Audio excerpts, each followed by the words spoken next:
This is a production of PBS Charlotte. Just ahead on Carolina Impact, it's time to spring clean those finances. We'll show you how to get the most out of your money. Plus, bow ties and books, how a Charlotte man uses his passions to spread joy. And we introduce you to two local men with a love for music. Carolina Impact starts now.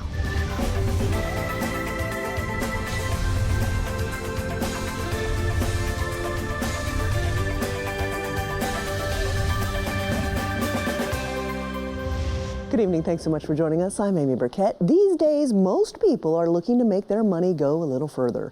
If you're tired of watching your paycheck vanish at the pump or the checkout line, dreaming of a getaway but wondering how to pay for it, Carolina Impact's Chris Clark uncovers some smart, practical tips to help us save and give our finances a fresh start this spring.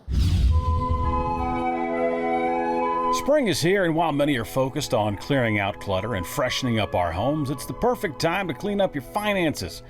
Cutting unnecessary expenses to exploring smarter ways to save. Taking action now can pave the way for a brighter financial future, but it all hinges on one crucial factor. You gotta be disciplined what you want to do. It's that time of year, so let's go ahead and dive into saving money with taxes. They are unavoidable certainties of life that only get more complicated when ignored, so whatever you do, don't. If you don't file on time and you owe, then IRS will assess, of course, what you owe.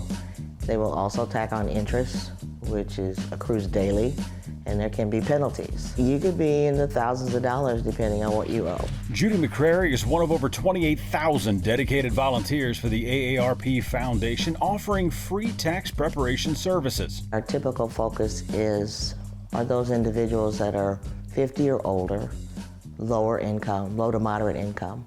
But we will prepare taxes for anyone, any age. Last year, the group filed over 1.7 million returns, saving hardworking individuals more than $1 billion in taxes. Her first recommendation, adjust your withholdings to break even and keep more of your money each week. It's that Christmas in April mentality, people that like to get the big refunds, and that's fine if that's what you want to do. But I don't like to give the government free loans. It's an interest-free loan. When it comes to write-offs, age has its benefits. If you're 70 and a half and you're receiving a pension, you can direct your pension payer to pay some of your distribution directly to your church, and it comes right off your income. And in South Carolina, it really has its benefits. They give you a credit just for being old. Being a senior, you get credit. It's great. This year also brought some significant changes for many, whether through job loss or pursuit of new opportunities. In the rush to move forward, countless people may have unknowingly left money behind. It's worth pausing to ensure every dollar earned stays working for you, even as your career evolves. A lot of times they may leave their 401k with their prior employer. You don't want to leave your money there. So go back and get your 401k and perhaps roll it over into an IRA or into some other type of savings vehicle. Because IRAs aren't sponsored by employers, you own them directly and won't have to worry about making changes to your account should you change jobs again. And here's another good one. Did you know auto insurance agencies aren't obligated to tell you about discounts you're eligible for and what you really need? So call them and ask about everything. Do you need towing?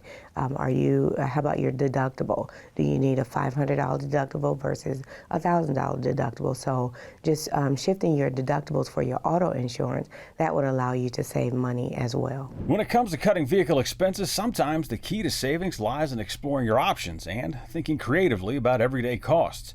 You might be surprised at how a little effort can open doors to deals and solutions if you just ask. Everything is negotiable.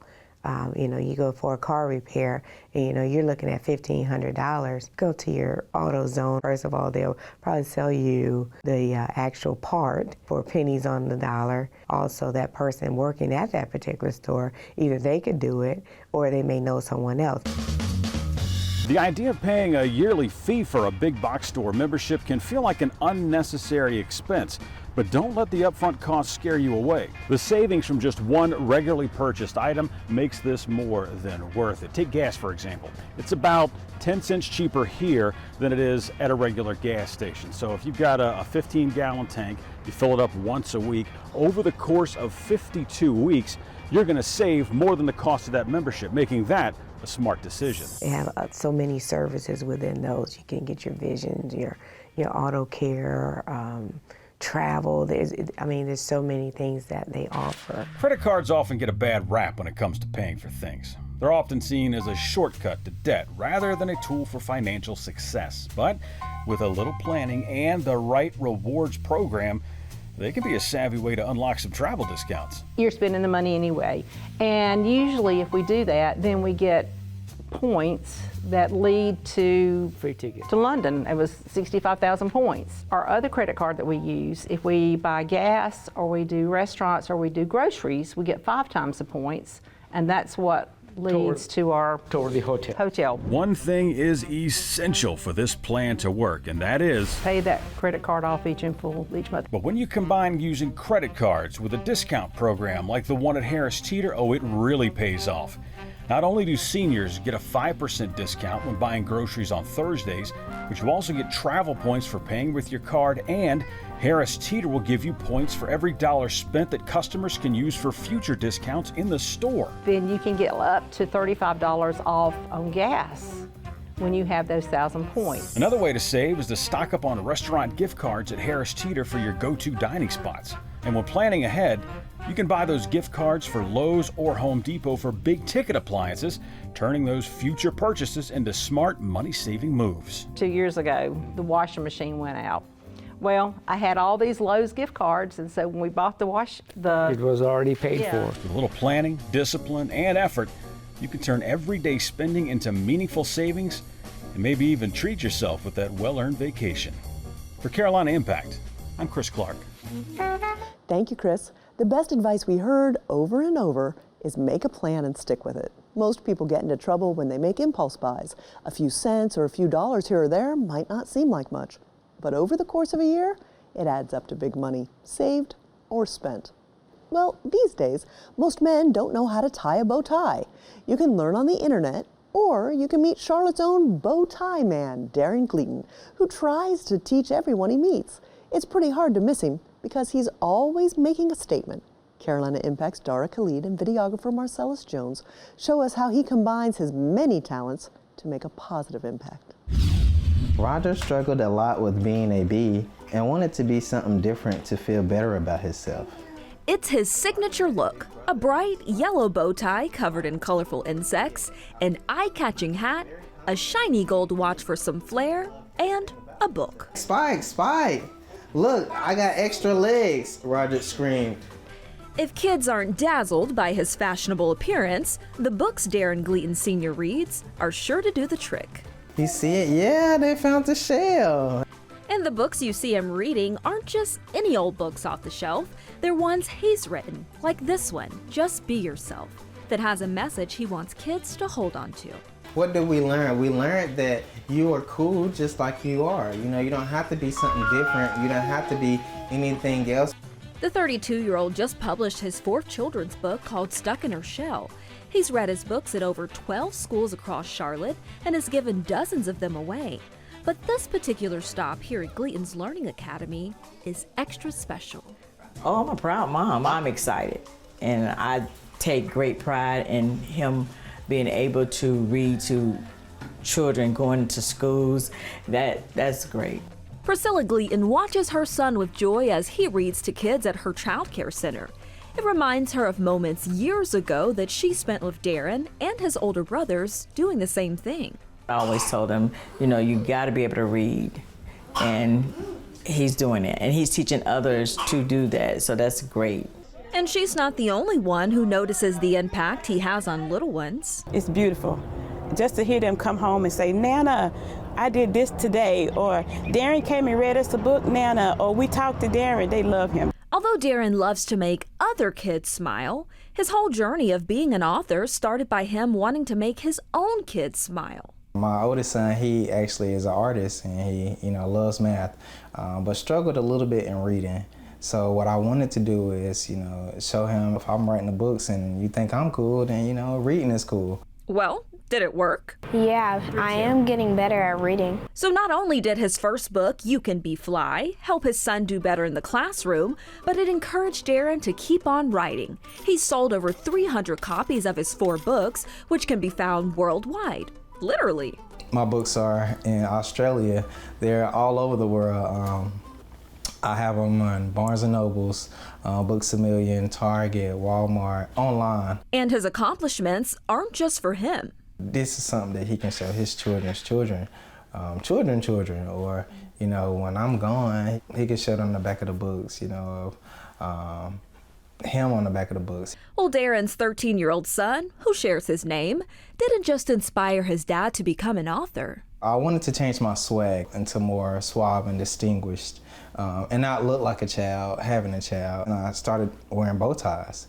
But there was one small problem. I didn't know how to tie a bow tie. So I was working at one of my part-time jobs, and it was a guy who came in, and he had a bow tie on. And I asked him, I was like, hey, can you teach me how to tie a bow tie? And he was like, of course. From there, Darren went home and began practicing in the mirror using his dad's bow ties. And one day, the light bulb went off. I was just tying them on myself, and I was looking like, man, I want to make bow ties. Simple as that. He started his business Swag Bows in 2012, where he handpicks the eclectic fabric. Each bow tie needs around 9 inches of it. I'm like a kid in the candy store when it comes to fabric. Then he sews each one by hand. Every month he makes around 40 bow ties. Some are sold, others are given away to boys who need guidance and men coming out of incarceration. When they leave, or they go to an interview or they have any kind of function, they can wear that bow tie and tie it, And then people will come up and like, hey, is that a clip-on? No, I actually tied this. And the part many enjoy most is the free lesson from Darren on how to tie the bow ties. That brings joy in my life, teaching somebody something else. Being able to teach somebody a skill that they can show their child, being able to show somebody something that can help them move forward in their life or their career. So whether he's chilling in dad mode with his son or giving back in the community, his compassion is just like his books and bow ties. Bold. For Carolina Impact, I'm Dara Khalid.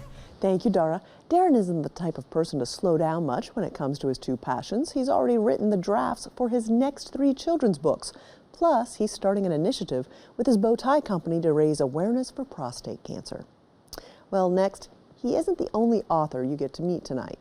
Charlotte is rich in music history, and another local man has been covering our music scene here and around the country for 30 years.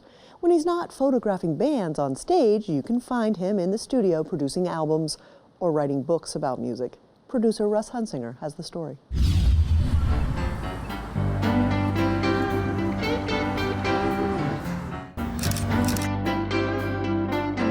I always feel I'm different people at different times.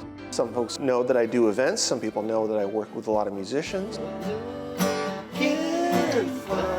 On other days, I'm a producer. It's all me. I always just say it's just me, it's Daniel, but I am put myself in different things and different positions to allow me to create and enjoy this creative process. Johnny Cash, Avett Brothers, Merle Haggard, Beach Boys, Monkees, Wilco, Glenn Miller Orchestra. So in the mid-90s, I started working with a newspaper, and I also was writing for a freeform magazine here in Charlotte called Tangents. Both outlets did not have a photographer. And I was like, well, I've always thought photography was cool. I'll take the pictures, and then very quickly, I realized I really enjoyed it, and then the bands that I was photographing started hiring me. Then I realized very soon after that I could do this not just locally but regionally and nationally. I could go harken back to these photographers whose work that I looked at from the 60s and 70s, where they were out on the road working with the musicians, creating a visual that's lasted. And I fell in love with that very quickly and discovered that, okay, I really want to do this, and I might even make some money here and there doing that. So very quickly, within a year or two, I've always lived here in Charlotte, but I got on the road and started working with bands. The most important thing about being a producer is having sympathetic eyes and ears. You're the one that says, okay, I like this idea. What if we did this, and what if we worked with these musicians to make this an even better idea than what you originally had? He is the guiding light. You know, he's just like, because we'll play something and it'll be dreadful and we'll think it's great, and it's like, let's not get ahead of ourselves here, fellas, you know, like maybe one more time, in the nicest way. Somewhere between a friend and adult that says, okay, you can do this a little better. Let's get to the best version of this take. Or in the archival sense, you're the one saying, okay, how can I make these recordings sound better? How do I describe them? How do we put the packaging together? You know, he knows we've been doing it for a long time. It's just hard to tell old dogs what to do anyway. And a lot of times he'll say something and we'll know he's right. And we'll just be obstinate and stupid because it's our way, you know. You're falling in love with music. You know, I always say I listen to Benny Goodman the same reason that I listen to the Velvet Underground. I like it. And along the way, you're meeting musicians and they're telling you stories and you go, that's a really good story. I've never heard that story before. You start writing them down. As a writer, there's so many of the interviews I've done was just an excuse for me to talk to the musician and get these stories down. And I'm so glad I did. Many of them have ended up in books. They've ended up in box sets for a lot of artists that I'm still a huge fan of. But it came out of me just wanting to get these stories told. To this day, I'm fascinated by the Charlotte music scene, not just the music that was made here in the 1960s, but then the music that led through the decades to now. It's all tied together. It's all people who, like myself, moved here to Charlotte, moved to North Carolina, and found a home here and found a creative home. And it all ties together. If you told me as a kid that you're going to grow up and do all these things, there's part of me would have said, oh yeah, because I wanted to do that, but could I? The less I questioned myself and said, yeah, I think I can do this. I want to do this. Let's go do this. So for me, the philosophy of doing all the things I do is create, enjoy, and don't set limits on yourself. Thank you, Russ. I had no idea all the things that Daniel has done, and I've met him. He's an amazing man. Well, he's also published 6 books so far, covering subjects like the Double Door Inn and the Briarhoppers. He's in the process of writing 3 new ones. It'll be a collection of interviews Daniel has done over the past 30 years with musicians, writers, and producers. Next, we meet another man with a love for music. Our story takes us to Hendersonville, where a man preserves those big band sounds of the 1920s and 30s. Producer Doug Stacker shows us how he's on a musical journey to share the magic of spinning those old 78s. There's nothing electrical about it. Crank it by hand. This is what people did. This was the technology of the day. The bigger the needle, the louder it'll play.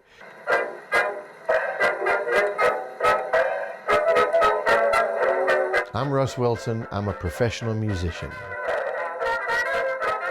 record collector, amateur music historian. It started when I was about 9 or 10 years old and just finding a little handful of records, about a half a dozen. I owe it all to my dad, but he loved Reader's Digest. He bought almost every one of those Reader's Digest box sets. Those big box sets come with 8 or 10 records in them. One was an album set called The Great Band Era, 1936 to 1945, and another one was called In the Groove with the Kings of Swing. And I listened to those records religiously.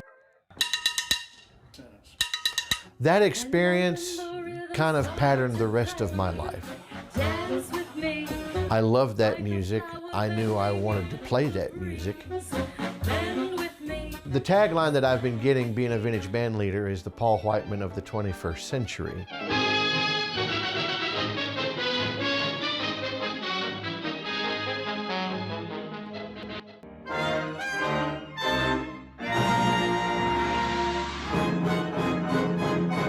doing the Paul Whiteman music and the band leader and keeping this music alive and bringing it to a new and younger audience.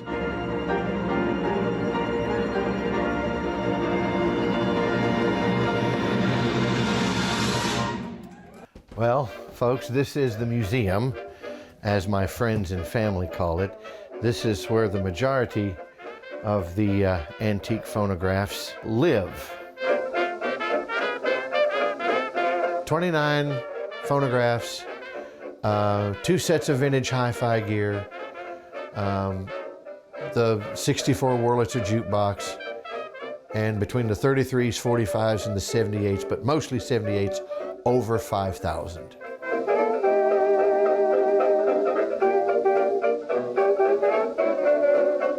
And here we have the record room. I guess this is truly the heart and soul of my collection. This houses all the 78s. All this here is jazz and dance band 78s, 20s through early 40s. It's owning your own little piece of history. You know, you have these records. I mean, granted, you can listen to it on a CD any time of the day, but to actually have this record in your hands and put it on a turntable or put it on a phonograph in there, you know, it's a piece of history that you own and you can listen to it. In the groove, in the groove, in the groove, in the groove, in the groove with Russ and Jimmy. Welcome to another night, another edition of In the Groove. I'm your host, Russ Wilson, and I'm an old-fashioned disc jockey for 2 hours and playing records on the air and have a ball doing it. Everything that I play is right there in the studio on a turntable. I do not digitize anything. The overall response was good. I've got listeners from all parts of the world.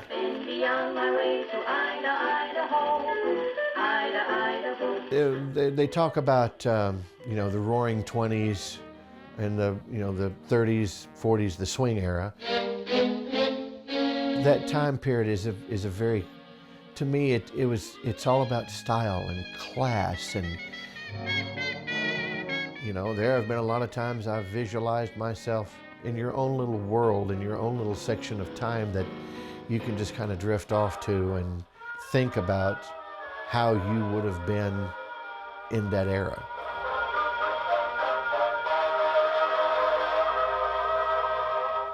Thank you, Doug. Russ has co-written a song called 1 Hour to Love Me for Season 9, Episode 8 of PBS's masterpiece series, Grantchester.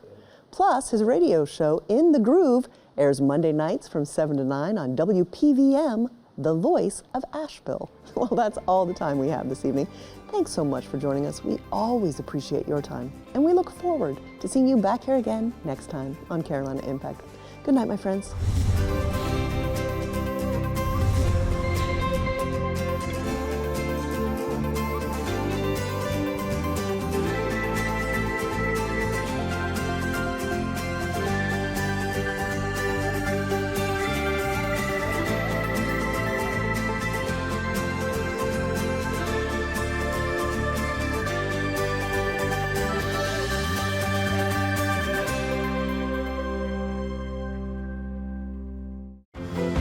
This is a production of PBS Charlotte.